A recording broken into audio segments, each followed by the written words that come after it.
IDO YouTubers, quick response to Survival Medicine's video. See these,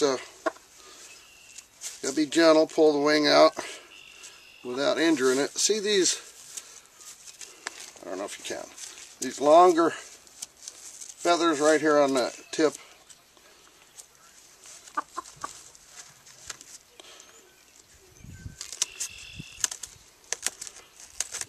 That's all it takes.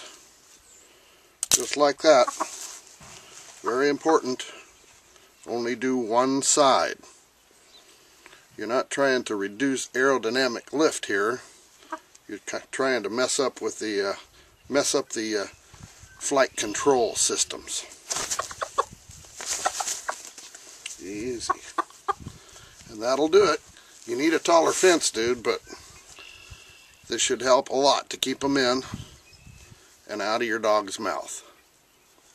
See you later. We'll get through this.